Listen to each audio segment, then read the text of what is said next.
It's the beginning of another week. Welcome to the show. I am Murayo Afolabi Brown. As always, I never do this alone. I have the ladies of your view. Good morning, ladies. Good morning.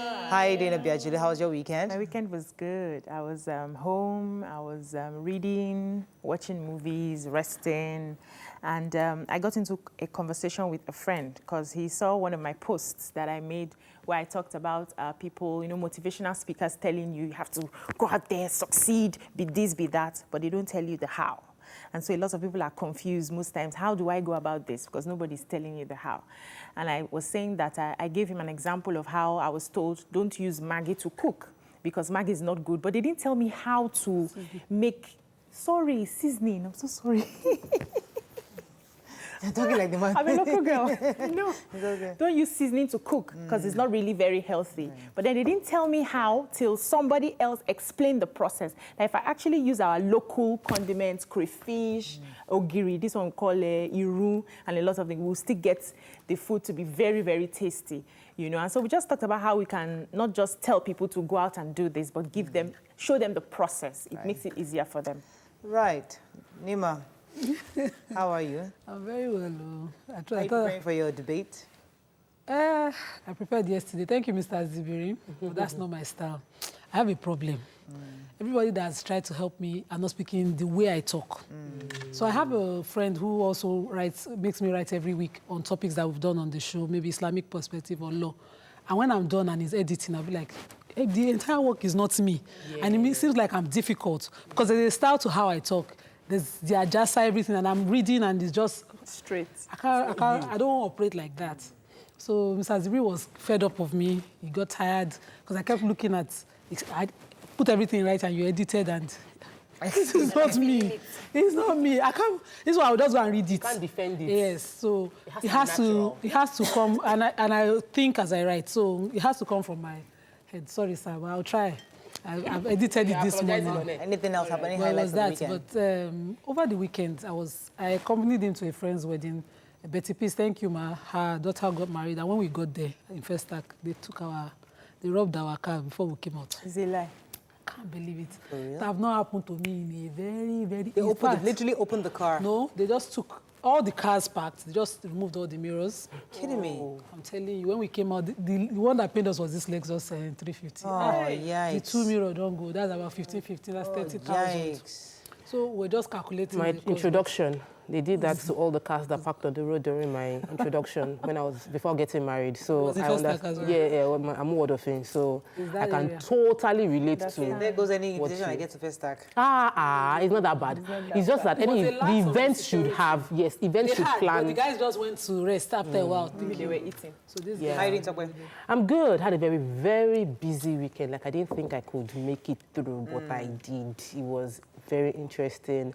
I love being in environments that challenge me to learn and be better, So it was a speaking event, and I do many things. So at the end of the event, I introduced myself that I do makeup, and I said, my outfit is Ewabella. And they were like, she's Ewabella. He's somebody else. I know now. And I realized that most of the time, because there are different parts to us, people see the part that is convenient for them, But this week is also going to be very busy, and ELC is going to be this weekend. That's Excellence in Leadership Conference, and I'm going to be involved actively. Because I saw his promo. Is he going to be a speaker? No, he's not speaking. He's just promoted. Yes, he just promoted. Yeah. So I'm actually looking forward to it. We need to groom ourselves as leaders, and it's not something you learn once. It's something that you have to immerse yourself in the information. So as many opportunities you have, keep on learning. I always remember the Covenant Christian Center. When he came, I had never forgot that entire lesson. It was fantastic. Yeah, so this weekend was great. My weekend was nice. I went to school on Saturday, and I'm studying and reading. And there's our first test is next week, so. Oh, wow. Yeah, are you nervous? Honestly, I don't even know. I don't even know. I get nervous. There's a fundamental issue that I come across, but I don't want to say that in the open because I know some of my classmates are watching. Oh. But yeah. There's room for improvement across the country. Everywhere. But I'm happy. It's a good thing. And Sunday, I was in my, in fact, literally on my bed. It was Thanksgiving Sunday. Christians always have to love. I'm like, you know what? Nobody's putting me under pressure to wear anything or makeup. I am staying on this bed.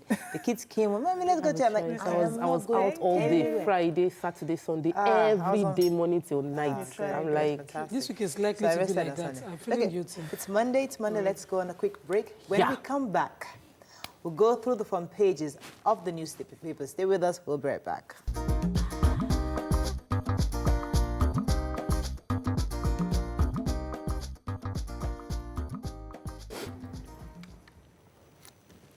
Okay, thanks for staying with us. We're going to start with The Nation. How Edo government organized, attacked by Oshiomhole. Knocks for national chair Obasanjo over state APC crisis. Picture here of the Navy, the Nigerian Navy, doing a James Bond, arresting, I think, the French naval ship here. Robbers invade Ibadan community. 8 held as army foils Boko Haram bill to attack Lagos. Obono Obla fired for being beyond brief, for going beyond brief. PDP were yet to zone offices for 2023. Senator handling 300 NDDC projects, says agency owes 3 trillion naira. Okay. So major headline, The Nation. So my state governor and my former state governor have been going back and forth at each other. This week, the Edo University had their convocation, and the Oba of Lagos was keynote speaker. And he attended. Of course, you know, when such dignitaries come into the state, it's expected to be received by the leadership of the state. And the national APC chair had invited them to lunch or dinner at his residence. But on getting to that residence, of course, the division among the youth, the Obaseki group and the Oshiomhole group started raising voices, and before we knew it, there was an attack. Now, each side is denouncing their involvement in the attack. Oshiomhole is insisting that the governor organized this attack, and the deputy governor, when he came in on his motorcycle entourage and all that, making noise, of course, his people were bound to respond. My own plea, because, of course, Iyamo is my own area of the state. Please, when we leave matter, because they don't speak English, make una leave this matter for these 2 people. Honestly, make una face how much they touch on our lives. Oshiomhole don't come out. Obaseki they go. Make una check whether they do the things we una need. Edo road is not good. Security, we get problem there. They kidnap people. Then those ones make una focus on. Make una not let anybody divide now. They use on now. The thing when you chop for your belly, go finish. Nima, let's spend the story. Senator. A senator.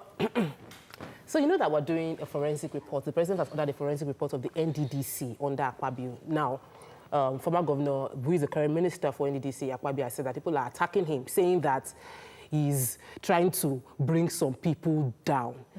Within that forensic report, they found out that 300 contracts was given to a 7 senator. Currently 7. Of which 150 has been paid for. 150 of those contracts has been paid for completely. Completement and they don't know if he has executed. And they don't. It's confirmed yesterday. Not executed. What I read here was that they don't know if he has executed, but they know that he's been paid. And the nation was being careful. Okay. So what's the way forward? Right now, we are waiting to know the name of the senator. There was an implying of the name, saying this same person is on the steering committee for the NDDC presently. So we should check. They have to move on. The name. They should tell us the way forward. They are milking us dry. Yeah. Just know that. Let's move on to Vanguard. We have very little time. Governors that can't pay should be impeached, says NLC. Jakande Adu, others mourn Mobolaji Johnson. Attack on me masterminded by Edo government, says Oshiomhole. Reps want $1 billion from excess crude account for the completion of Ajaokuta Steel Complex. Border closure, Customs clarifies directive, dismisses extension of partial closure till January 31st, 2020. And Apapa gridlock, no respite in sight. Traffic robbers return. Virtually, major headline? Yes, the major headline. So NLC is saying that governors cannot come at this point to say that they cannot afford it because they have been in the negotiations from the beginning.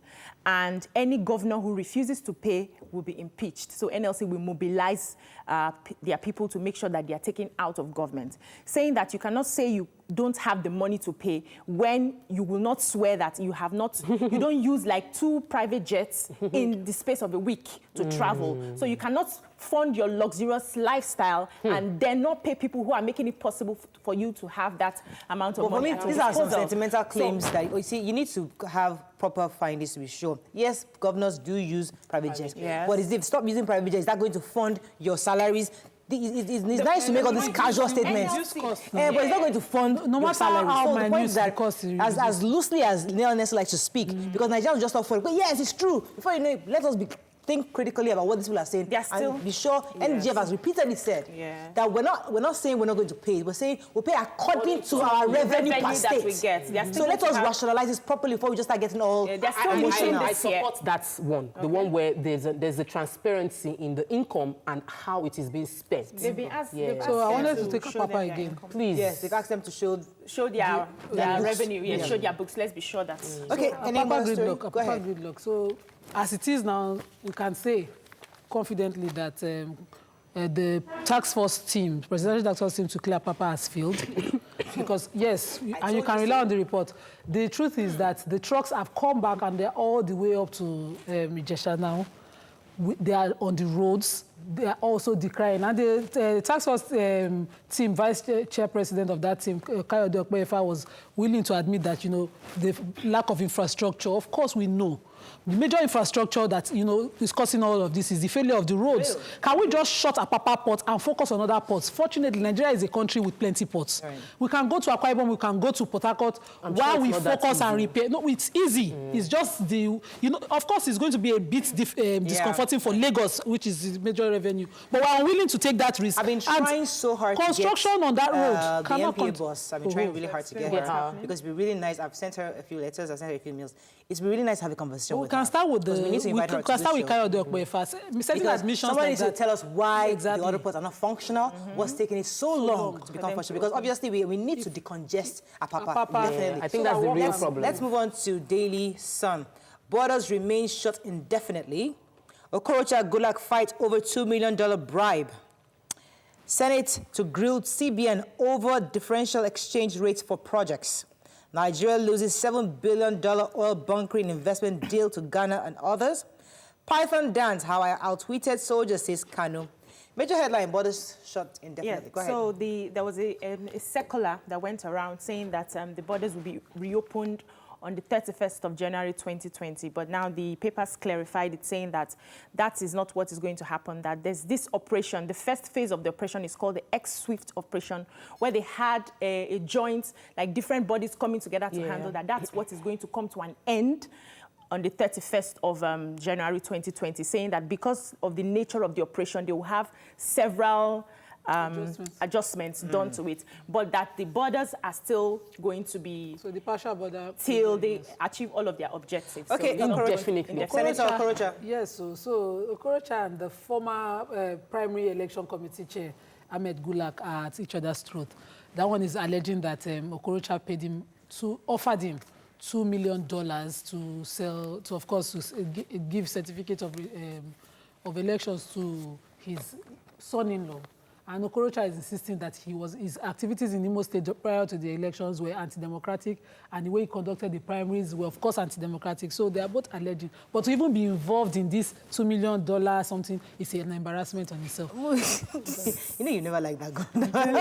All of them, as in all right, moving on now to the Nigerian Tribune. Niger Delta lost $1.35 billion to oil theft in 2019.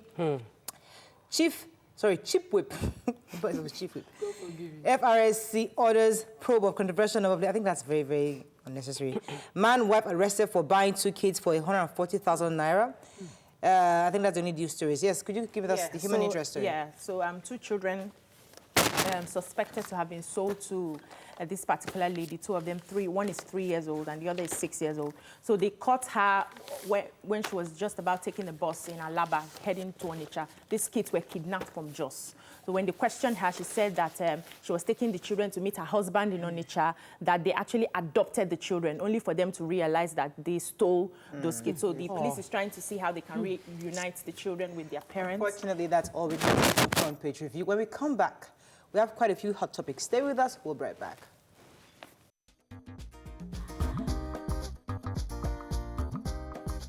Stay tuned.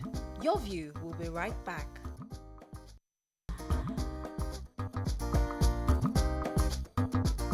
Welcome back to Your View.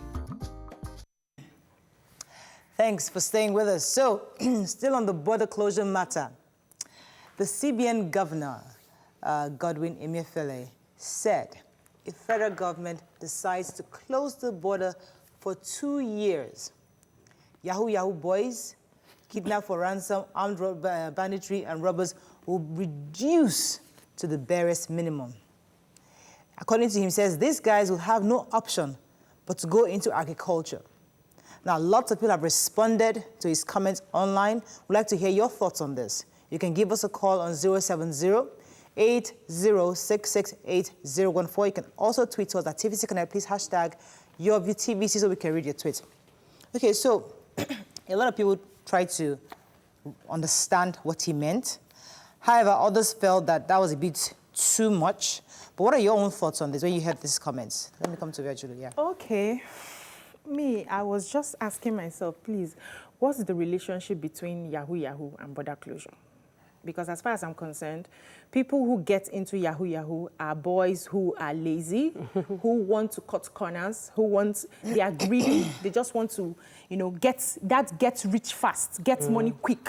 That's their mentality. So they are not ordinary boys who want to work hard. And these young men who go, now we have an association of their mothers coming together to plead on their behalf, saying that they're trying to raise their siblings, take care of their father has left the house, their father is dead, and whatever excuses they are giving. It's because these boys are lazy. We have young men who are struggling every day to make ends meet. Those are the kind of men that will look into a farming if the border is still closed for a long time. Not people who, they don't care. They are not even concerned about the border closure. So I don't see the relationship. For our economic reasons, of course, we're making a headway. We've gotten reports that rice farmers. If rice farmers are happy, we are buying, we are patronizing them, we are eating their rice and all of that. That's the kind of thing I want to hear, not Yahoo. It doesn't concern them. There was a story I was supposed to take in the papers this morning where they robbed in Ibadan, killed a security guard. About 15 armed robbers, young men, did that robbery. Their border closure is not their business. Yeah. Nima, what are your thoughts when you heard this? So I want to believe that in the long run, this can be a reality. And I want to align with the CBN governor. This is because over the weekend I read the president of the Agricultural Development Bank, what's his name again? Femi Adesina, speaking, saying that agriculture will produce more billionaires by 2020 in Nigeria. If you look and then bring it back to the mentality of an average Yahoo robbery person, is simply to make money. Fast money. Fast money. And agriculture now is where the money is. Most of these people went into knowing that Yahoo and all these means were criminal, but they went into it because simply economic growth to change their family status. If government is very, very clear about this directive to shut the borders and force us to look within and grow this country, if most of them look and follow that path, we might in the eventual get to that place where these crimes will reduce to the barest minimum eventually. So that's where he was leading to. That's where he was leading. I want to believe that's how he was. That's putting a positive spin on it. But the reality is the border closure so far has ended up being a positive move by the government in that it's helping them achieve what they want. So they are hinging everything on border closure. Yes, sir. So the border closure is the reason we will have lights. Everything they can hinge on it, they will hinge on it. But the border closure is indeed producing results. In terms of armed robbery, we all know that most of the ammunition come into this country illegally also. We have this free flow of ammunition in and out of the country. So closing the border would reduce armed robbery. I still don't get the correlation between Yahoo, internet fraud. Let's just even call it what it is, internet fraudsters, and how it will affect them. But maybe if there are more job opportunities through agriculture. I feel that Emefiele has been speaking a lot concerning the border closure, which in actual fact doesn't directly affect his constituency. Because it is a different policy, we're all in the same government. What I want to see Emefiele deal with, actually, is the multiple taxation issues we have in the banking sector. The fact that we're going cashless, and the process of going cashless is now costing us more money. Yes, so those are the issues I want the governor of the CBN to deal with. Yes, thank you for reminding us of what is going on with border closure, but can you address the issues on ground within your constituency? May I quickly just disagree that this concerns the CBN, considering that the CBN have been the ones in sharing all the policies to grow grow diversification. What's the word? To grow agriculture. We have the anchor borrowers and all that. All these farmers, the initial funds given that they invested, they didn't get returns. There was no market here. An average Nigerian sales board is Thailand rice. They don't want to eat anything in Nigeria. They don't want any. They don't even want to hear it. So you had farmers who went to work and they didn't have a market. Fiscal policies and monetary policies. The moment this border closure happened, of course, the good of that those policies started coming out. We now see Nigerian farmers even increasing their own price and, making quickly to cover whatever losses they've incurred in the past. I think it concerns him. And I think that, again, I agree that eventually it will curb these crimes that we're talking about. I think the CBN governor should not join issues. Crime is crime anywhere in the world. Even in the so-called developed world where they have everything working for them, they have people who have decided that their life is for cyber crime and that is what they should be dealing with. So if you're caught as a Yahoo boy, nobody will say it's because the borders were closed or they were open and that's why you got into that. You have a mind of crime because your mates are finding solutions wherever they are to see that things work out for them. You decided to sit down and eat somebody's money you did not work for. It has nothing to do with border closure. We should not join those issues. Everybody should face their own. That's my summation. All right, so I'm happy that obviously we have different areas or different angles on this matter, but we cannot deny the fact that the border closure has actually given Nigeria good returns, and everybody is now leveraging on it. Yes. More people are investing into farming right now. To invest in here. On that note, okay, I think we have a call. Hamed, are you there? I am. Thanks for calling. Go ahead, please. How are you? Very well, sir. Thanks for calling. Go ahead, please. You. Yeah. This issue of border closure, most of our leaders, I think I support them in this issue of border closure. At least it gives us an understanding of our level with our neighbors. Because I believe that as our neighbors, they're supposed to respect our feelings. Why is it that most of those people, our neighboring countries, prefer to go into what we forbid in our country? That is one. But on the CBN governor saying that if they close the border till 2 years, I think to me it's a loss of idea. Because I think National Orientation Agency has gone to sleep totally in this country. There are so many things that they need to do. When you look at the way we think, our mentality in this country, toward our country, you see that somehow there's a disconnect. Mr. Ahmed, let me ask you a question. Yeah. Concerning us being understanding, our neighbors understanding us. Yeah. Don't you feel that our Togo, Republic of Benin, Ivory Coast, Senegal, many of Ghana, many of these economies depend a lot on Nigeria? We are like the market, and that's why we have treaties we signed with them to allow that free trade. Don't you think this border closure actually, when we're the ones not thinking about our neighbors, we're not being a brother's keeper at this point? No, my neighbor who cannot respect what I ask from my children. If I say, okay, I don't want my children to consume alcohol, and my neighbor come to my doorstep, you understand? And present alcohol to my children. Then I it would doesn't mean communicate to the neighbor. You understand? That is just it. All right. We don't need to beg them. If they need us, they should respect what we want. Yes. Okay. All right. So thank you very much, sir. Point taken. Yeah. Let me take some tweets. Adele says, closing it would make Yahoo boys stop because these guys are lazy. Omogbola says, Morayo, no country opens its borders ever grow. grows. Check out countries like Brazil, Singapore, China, Indonesia, Malaysia, and all of them. They are developed by their homegrown policies, not by depending on other countries. And our country has become a dumping ground. Festus Akimboyewa says, border closure has nothing to do with internet scam. Things have always been tough in Nigeria, but many don't see crime as alternative to hard work. Our youth should get it. Okay, on that note, we're going to wrap up right now. When we come back, we'll take on a few other topics. Stay with us. We'll be right back.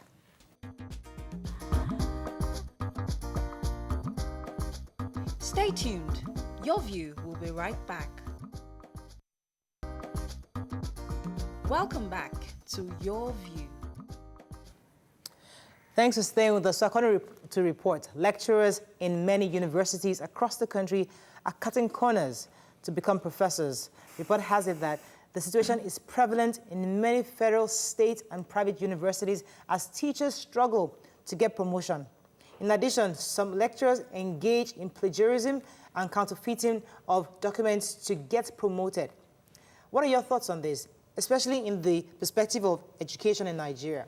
You can call us on 070-8066-8014. You can also tweet us at TVC Connect. Please hashtag YourViewTVC so we can read your tweets. Okay, so this issue of professors getting involved in plagiarism and getting students to actually write for them. I think Daily Trust did a report, and they actually did a report from a few universities, some of which were Michael Okpara, University of Agriculture, UniJos, Bayero University, Kano, University of Maiduguri, and a few others where they noticed these patterns. Let me come to, I want to go first. Yeah. On when you read this report, what are your thoughts? What thoughts came to mind?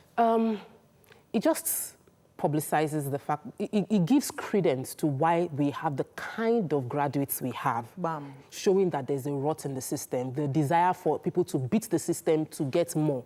So what this report extracts is the fact that lecturers, in the move to get promoted and becoming professors, cut corners.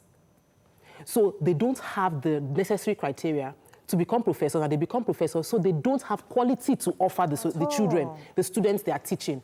Many of them are not writing their thesis. Many of them are not writing the articles they are meant to write. And it shows off in the quality of students that come out. I am happy that most of this is done internally, though, because the way this thing came out is because members of ASU are reporting themselves that this man is not qualified for what he got. Whether it's Wichontin or Badbele, the point is they are within themselves reporting, and we need to make it more holistic. Yes. Some universities have demoted as much as 50 lecturers from the position they were before. Demoted. And I think that as a body, NUC, that's the Nigerian University Commission, must look into the quality of university lecturers we have, because they influence the quality of graduates we would have. So we have over 1.7 undergraduate students right now, and we have about a minute percentage, 25,000 PhD students. Yet we release this, we have doctors come out without bringing solutions to problems in Nigeria, because they are not doing the right thing. Also, because one of the universities, Michael Okpara, University of Agriculture, actually demoted about, I think about 58 professors. Yeah, 58. Affected, which is good. So that means they ASU filed a petition, but they were able to take action, which is good. It's good. This is a case of people forge JAMB results. Get into the university and meet lecturers who have forged results, lecturing them. And then the graduates come out and they cannot write a simple CV or an application letter. They don't have capacity to do the job.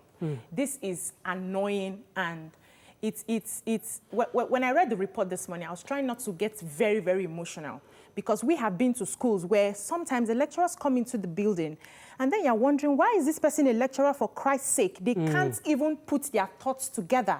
So this is telling me right now that a lot of them, because they want to be promoted, when I was reading the article, they said some of them even write articles in ghost publications, claiming to have published something they have not. Plagiarism, they will go online, upload download PhD papers that the whites have written for their universities, even with their matriculation number, whatever it is. And then it will go through the screening process, and nobody will see anything wrong in it. This is annoying. This is terrible. What examples are we living for our children? I'm in a school right now, and the university I'm in, while they were doing us an orientation, they told us that, listen, during your dissertation, you're going to write it through, there's a particular software the university has. The moment the software picks that somebody has written this sentence before, it flags you for plagiarism. Yes. So everything goes through a process. Now, that's technology. Now, reminding me of one of the reasons why ASU, for whatever reason, why ASU is against this IPPI, because technology solves a lot of problems. How can somebody, a professor, get a dissertation from abroad, bring it, and it passes through screening? It means that somebody's not using technology. At all. And there's nepotism. Exactly. So this is really worrisome, but let me come to Nima on your thoughts on this. So this whole thing started, like Obasanjo mentioned, when we put priority on certificates. So it's easier to be called a professor than actually be one.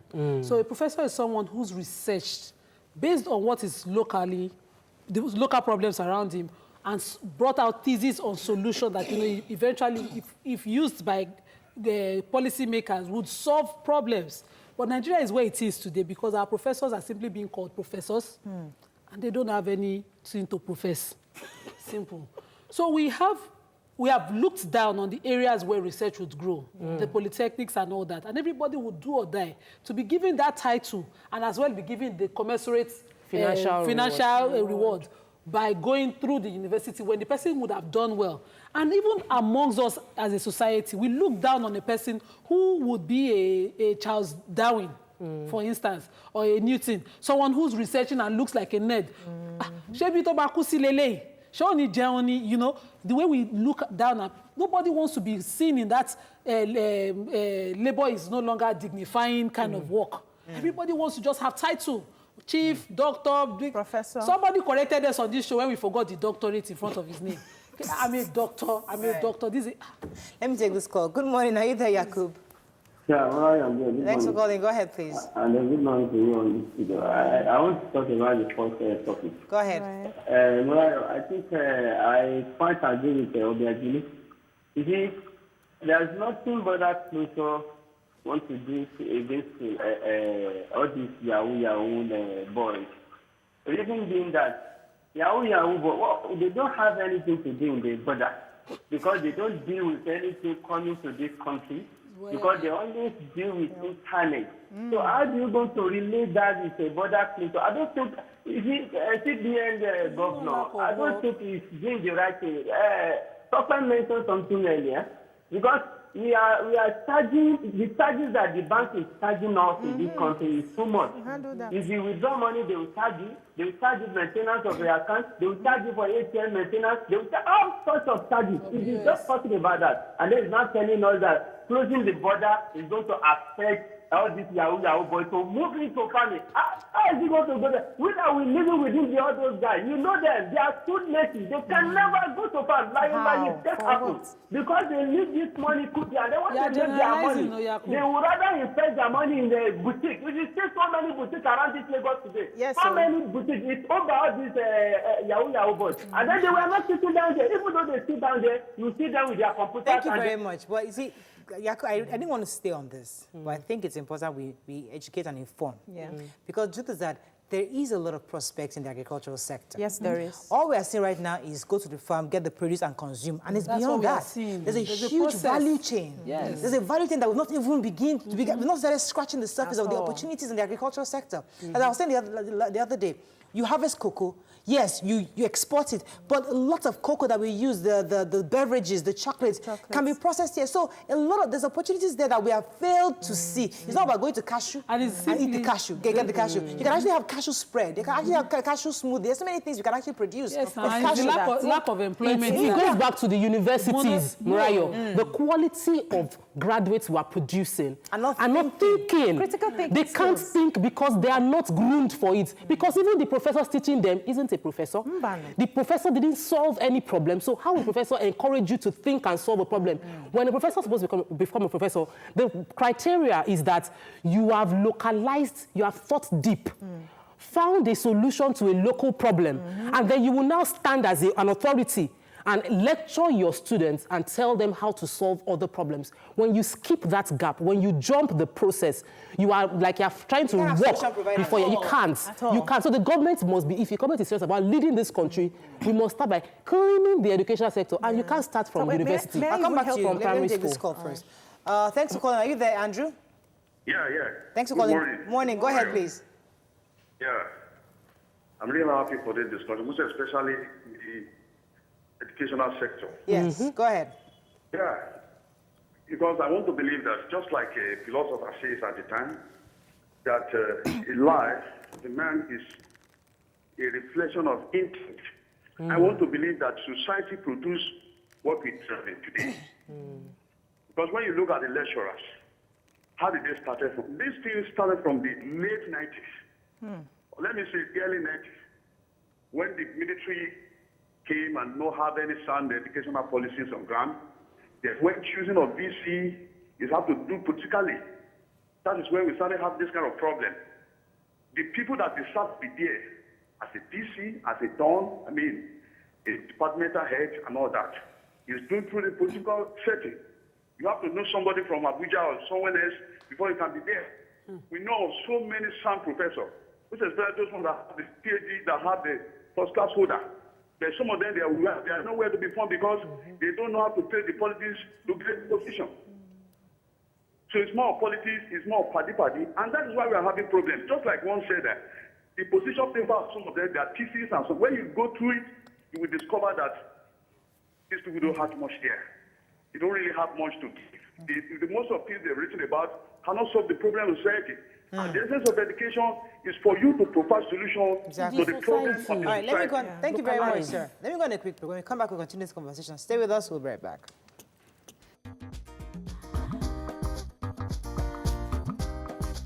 Stay tuned. Your View will be right back.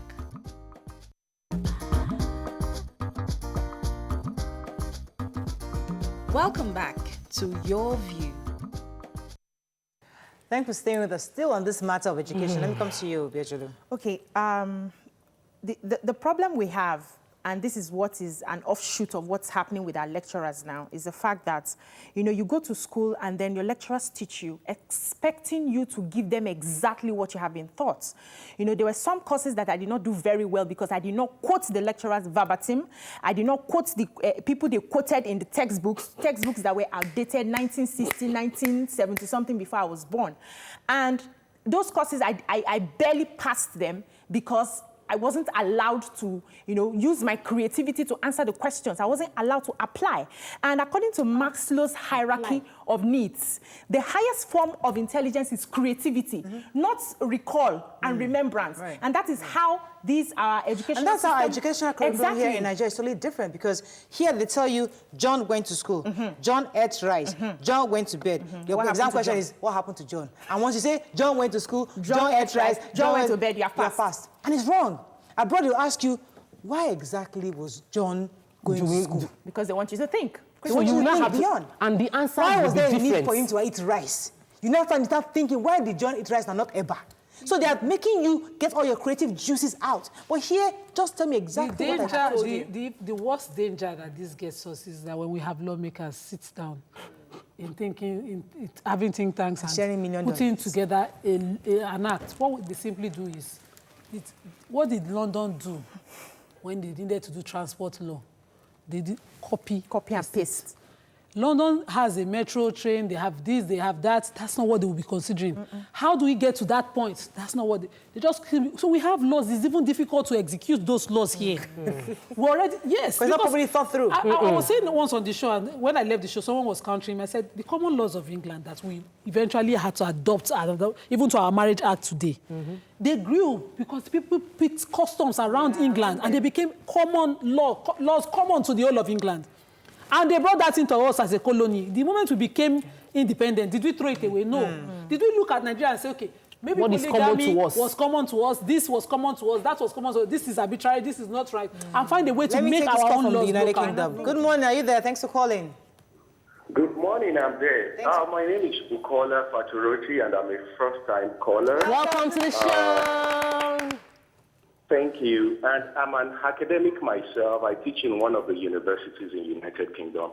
I think we need to unpack many of the things you've said today. Okay. The first thing that Nima said about a guest actually asking to be corrected because you failed to put PhD or doctor in front of his name. It's appropriate, as in, if you've been through the process before, you will know that actually getting a PhD is not a walk in the park. That is the first thing. And the second thing about the problem with lecturers' plagiarism is actually a sign of the generation that we have in the Nigerian academic sector. As in high school in Nigeria, I saw all these things, but there is an extent to which you can blame some lecturers. We have Nigerian lecturers, professors that are internationally recognized in their field.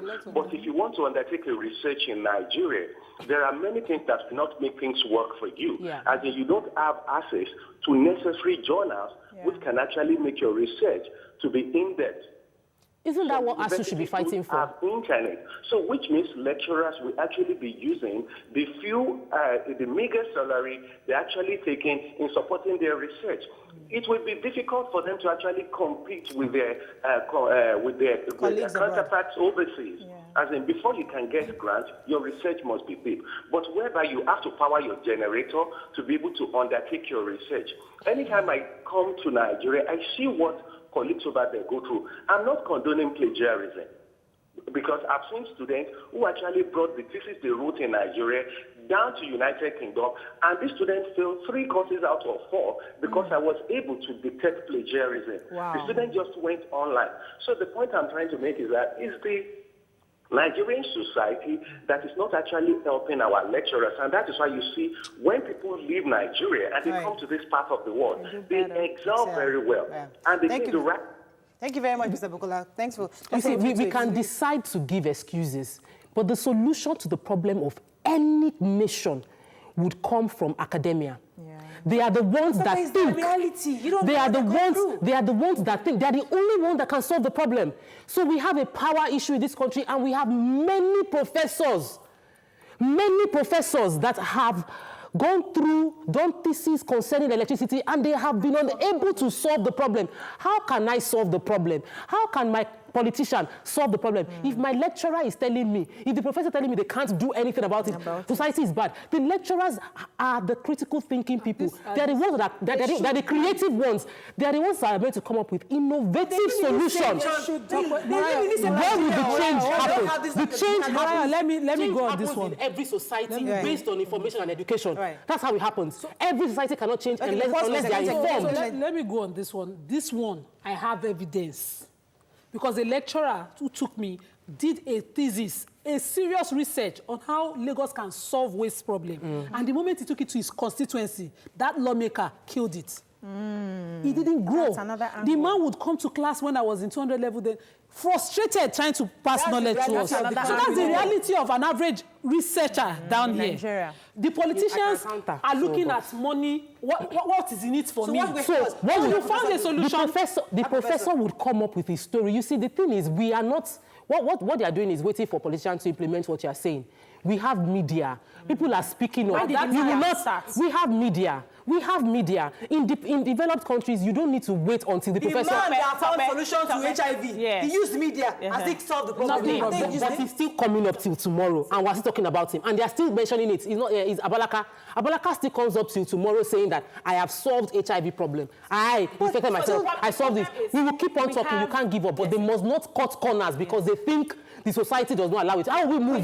We have a peculiar society where certain things you want to bring to the fore, it's being killed because there are people who are benefiting from importing generators till tomorrow. They will make sure they frustrate anything that wants to solve the power issues in the country. Let me just take one last point from Nima. One last point. So, as a body, because I always blame NLC. Which body? ASU. ASU as a body should be doing things that helps our lecturers grow. If ASU was fighting these issues over the years, by now we would have gotten far. Besides fighting for what they get, salaries every time.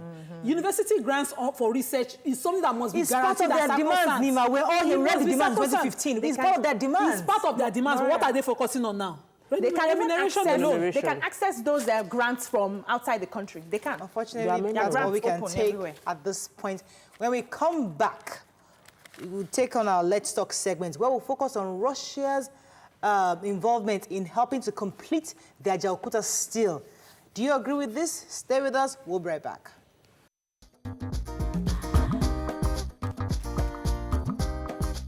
Stay tuned. Your View will be right back.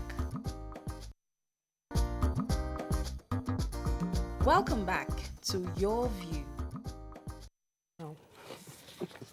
Welcome back. So, according to reports, Nigeria has struck a major deal with Russia on the completion of the abandoned Ajaokuta Steel Rolling Mill.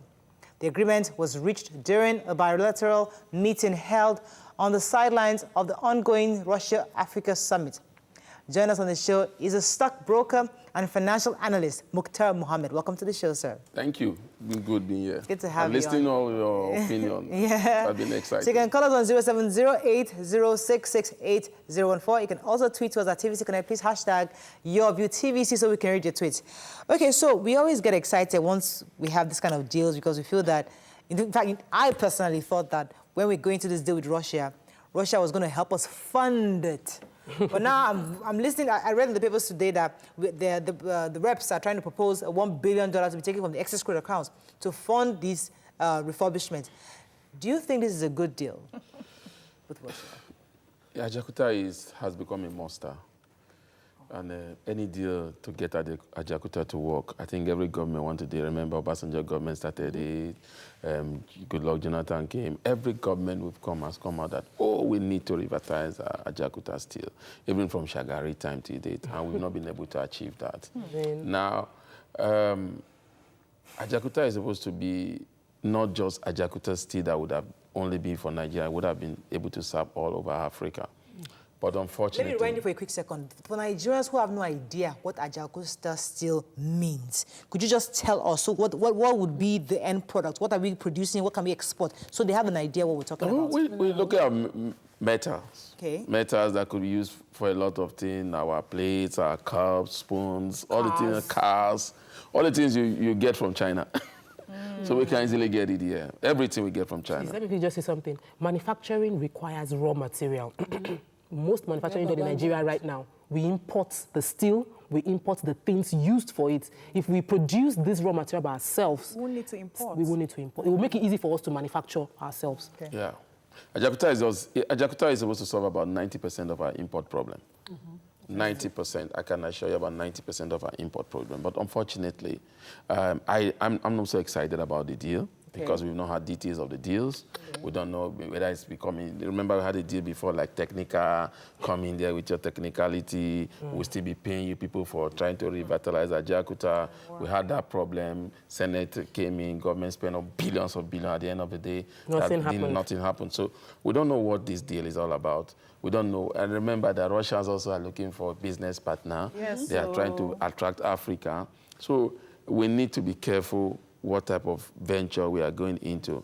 And I like saying that if we go for such deal, as the presidency seek counsel from people that knows about this Ajaokuta. Okay. Yeah. So what do you think were some of the mistakes that were made over 39 years ago that, you know, did not allow Ajaokuta Steel to realize its potential?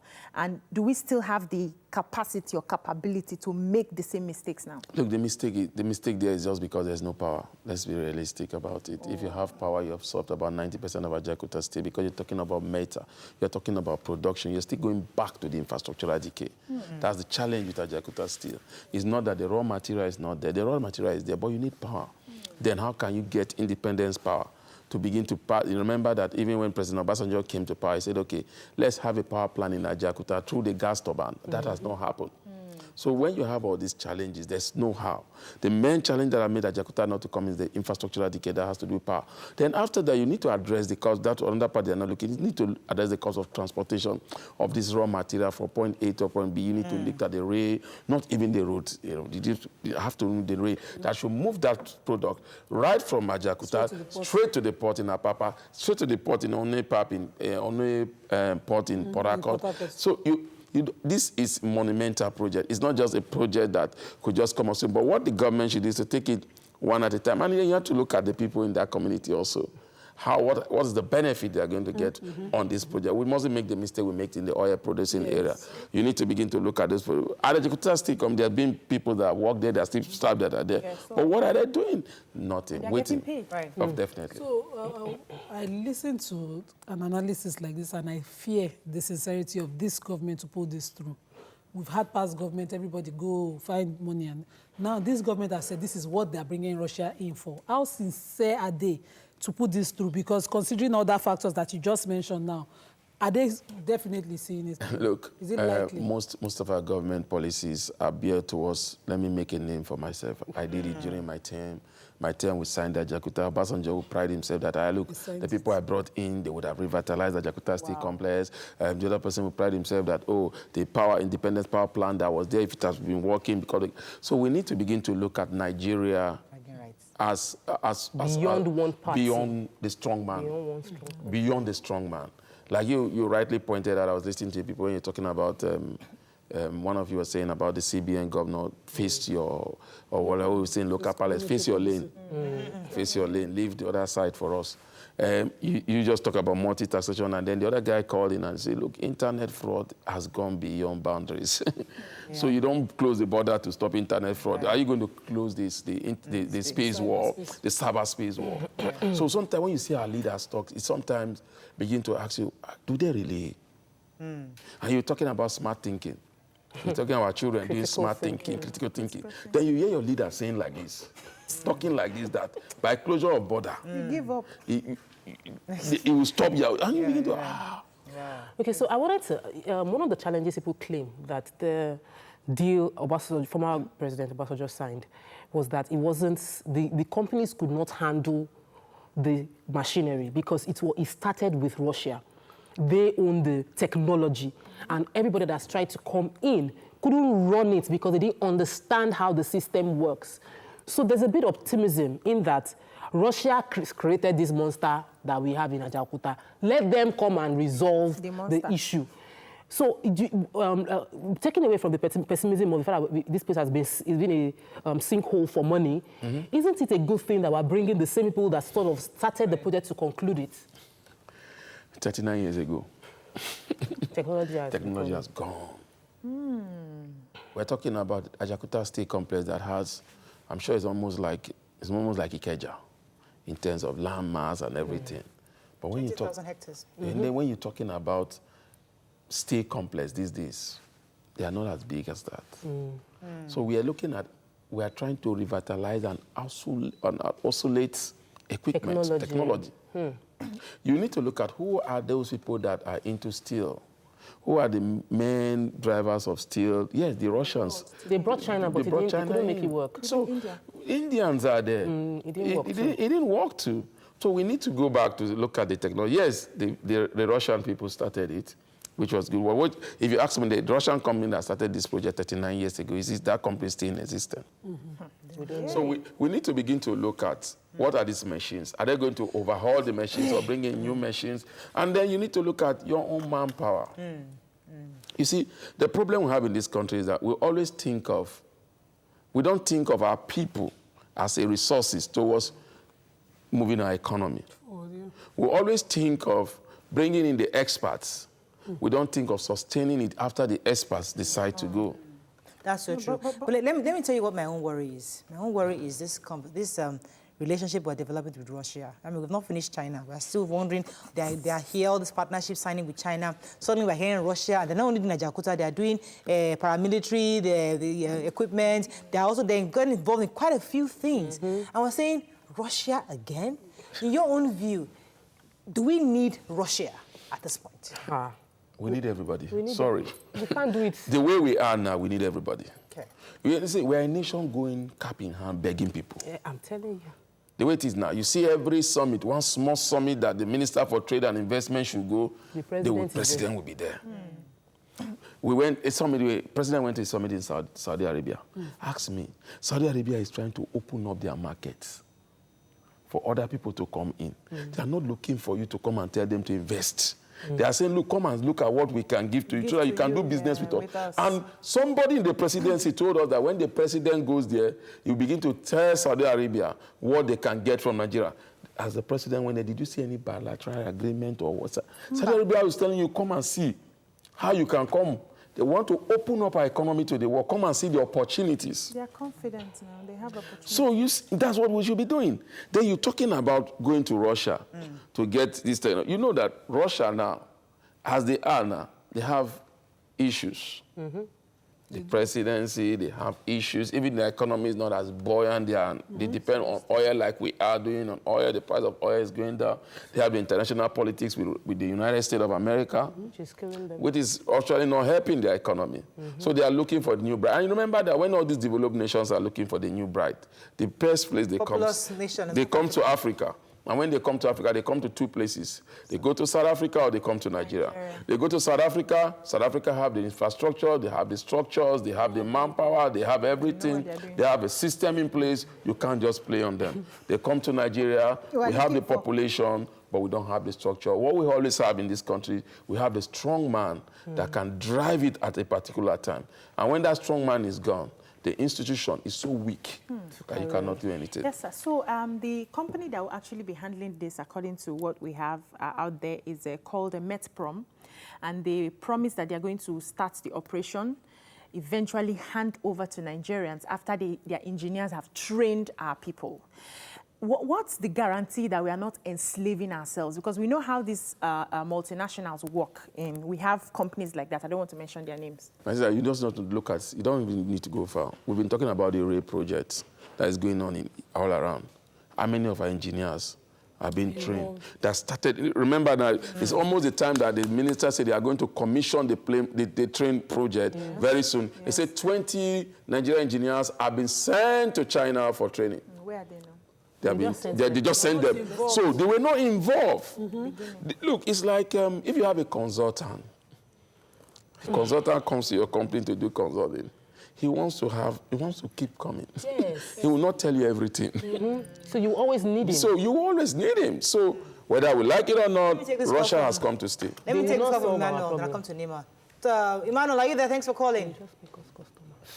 Yeah, okay, good morning. You're live, go ahead. Morning, good. I'm a first-time caller. Welcome to the show.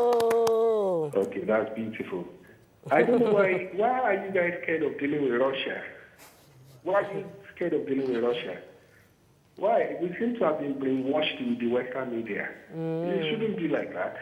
Russia is an excellent nation to deal with. It doesn't always have to be, it have to be Canada or United States or we don't want to deal with all of them. No. We have to change the way we think, our perception about Russia and China. I was watching a program yesterday about how China developed itself within 22 years. And during that 22 years, there was a lot of Western propaganda against Russia. You understand? But they just ignored whatever they are saying. I live in Aberdeen, I live in Scotland. You understand? So I've dealt with people in the West for a long time. But then, Russia has a special place. They are passionate for Africa. So leave them, let them do what they have to do. Okay. You understand? I believe they can do that. They started this Ajaokuta project. So just leave them to complete it. Thank you very much, Emmanuel, for your views. Oh, I'm so sorry. I thought you were done. I do apologize. Okay. So me, I have a problem when foreign investors come here. It seems like they're just coming. And you know, we run an extracting economy. We simply, what did the Wasegale call it? We are just selling our resources. And everybody is looking here to take. We would be taking, not only would they take the resources, our human capital, that's people would not grow because of that investment. And they'll take our money too. They will deplete our environment along the line. What the Chinese are doing presently, that is all over the place, and I wonder whether we have ministries of environment to enforce our environmental laws against them, is disheartening. If Russia comes to Ajaokuta, which regulation can we put in place, or must we put if we don't have already, to make sure that the environment is not also affected by this extraction that they're going to be doing? That's difficult. All you need to just, you see, there's always an example to tell you that it will not work. There's always an example. Just see, let's look at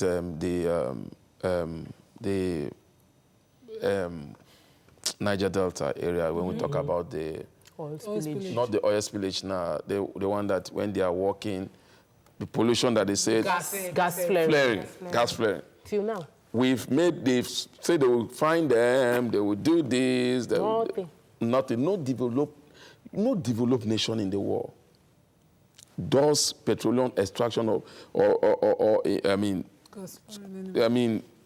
when you do petroleum, of gas flaring. then you see gas flaring. Nowhere in the world. It's all in the, those gas are being used. Don't pollute the environment. I was listening to CNN. I was listening to CNN yesterday. I was to CNN, and they've come up with this new thing about air this, air that, poor air like this, -0, 4, very poor. And I was so excited to look at my country and then look at Lagos, where you are on the worst. Or the worst. Now, how do you handle such things? Weak institutions. You see, you have weak institutions. All you need to do is, you were talking about the closure of the border, that and that and that. And all you need to go to, somebody wrote yesterday that they were telling the president that you are making more custom officials billionaire overnight. That depending on the cars that you are coming in for, a technical car, you pay 100,000. But you see, nobody will want to investigate these things. Nobody will want to do what is realistic. Look, why the American fighting with Donald Trump that you shouldn't close your border? I mean, build the wall. Like a caller said, no economy have developed in the world by closing their borders. Let me take this call from Femi. He's been waiting for a while. Femi, are you there? Yeah, good morning. Morning. Thanks for calling. Please, I'm a first caller. Welcome to the show. Thank you very much. I appreciate you people what you are talking about. This is Nigeria. We need to get Nigeria to work. Sincerely, our problem are our leaders, both present and the past. You see, with my experience in the public service, I've never seen a foreigner coming to establish in Nigeria and after establishing, buy properties in Nigeria. They hire and do a service that would probably where they get whatever they want out. But Nigerians, they get all our problems, get our money here and take it out of the country to go and be building and establishing in foreign land. It's unbelievable. We need to do something about it. All our politicians, all our leaders, they need to think Nigeria first. Because by not allowing to domesticate everything we do in this country is very terrible and bad for us. Thank you very much. I'm not sure if this is what Nima asked earlier. Maybe I hope I'm not repeating the correct question. But we all learned from this PNID deal, the fact that people come up with this. In fact, from the beginning, there was no intention for the projects to work. So what can we do to ensure that as we are going into these deals, multiple deals with Russia, that actually in our own interests are protected, and the fact that they actually see through, I think that's what Nima said earlier, see these contracts through.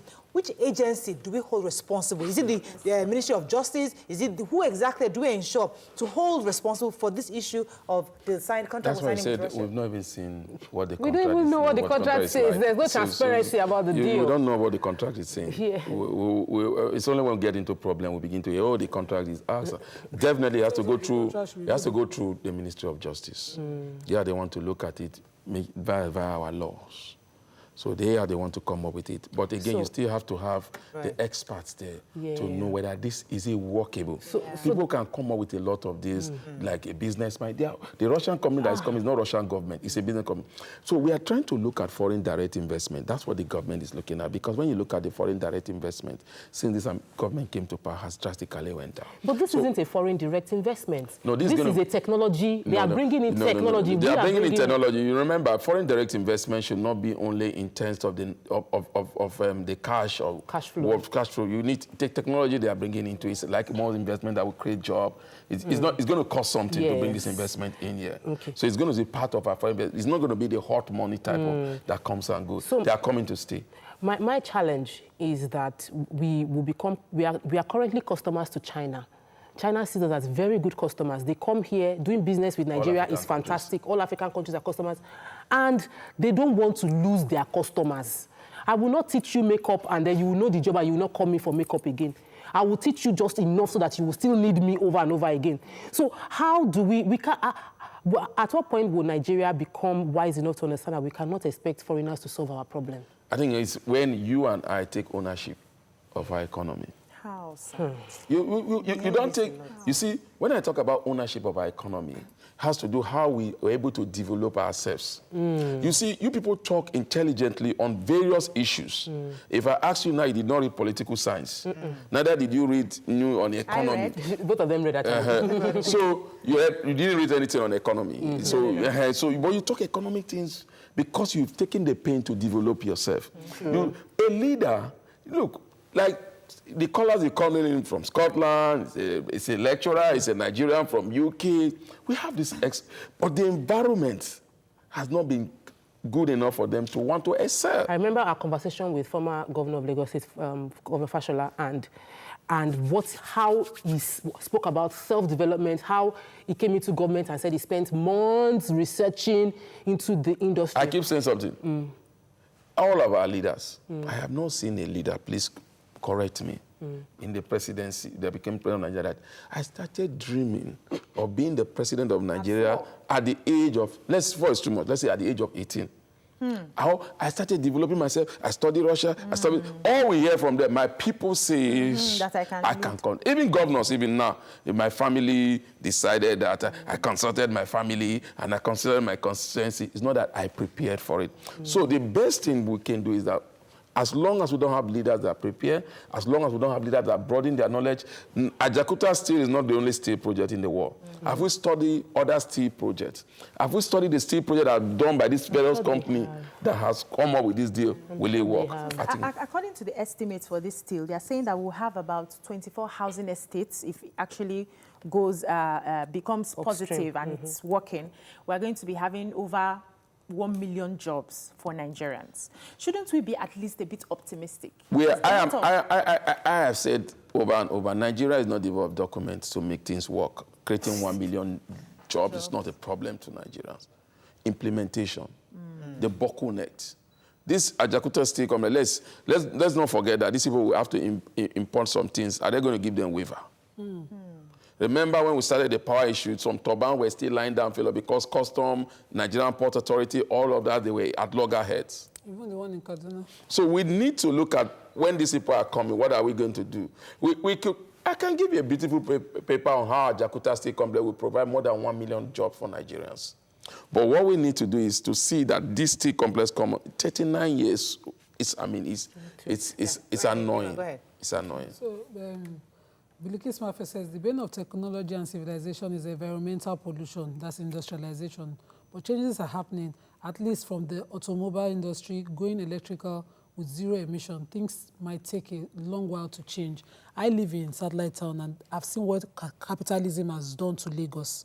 I cry daily because we are just thinking capitalism without regulation and where it has gotten us. I fear when we bring in these investors, bring them in, they turn this place and take a capitalist justice about profit, take their profit back home.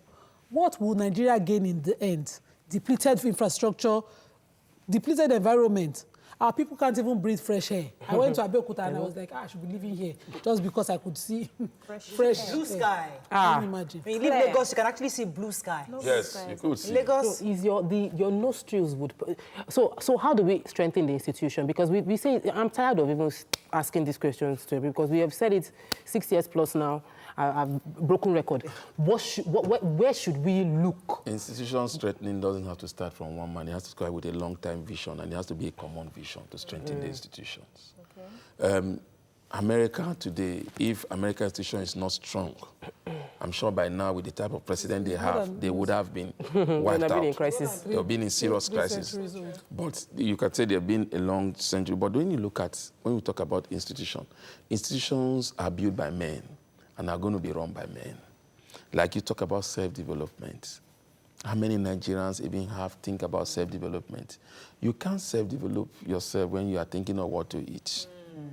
We have to wrap up. So are we saying, I wanted to be sure that I'm clear on this, if making Ajaokuta work means that at least 90% of what we import from China might reduce. I tell you the truth, if we make Ajaokuta work, we will not need the Chinese. So the Chinese will want to come here and establish their own company and become competitive with Ajaokuta. And then we'll come to the play of demand and supply. Then Toyota that have been complaining that they don't want to come to Nigeria, want to come because they will have steel. Right. So there's a lot of things that will happen. The tractor maker, then it will have a bandwagon effect. You get to agriculture, you get to transportation, you get to other areas. So a lot of things we import will reduce. And everything we import will reduce. Just like now we are saying, if Dangote refinery comes to upstream now, the number of fuel importation in Nigeria is going to nosedive. And then when that nosedive, that means we are going to see a slowdown in terms of demand for dollar, and that will come also. So all these things are, when you say the manufacturing sector, the other sectors will work. When you say the country can work well, we need to do what we need. The challenge Nigeria has is infrastructure. Ajaokuta alone can solve our infrastructural problem. Some part of our infrastructural problem. So then we go to the coal project, the coal mine in Enugu, and we begin to solve our road problem. And we go to, so maybe the government is doing a good thing. They are doing a good thing, but we just hope that, because what I've seen in this government have signed a lot of agreements that we don't really know what is inside. Unfortunately, that's all we can take. Thank you so much. It's always a pleasure having you, Muktar. That's all we can take on today's show. See you again tomorrow. Have a fabulous day. Bye-bye.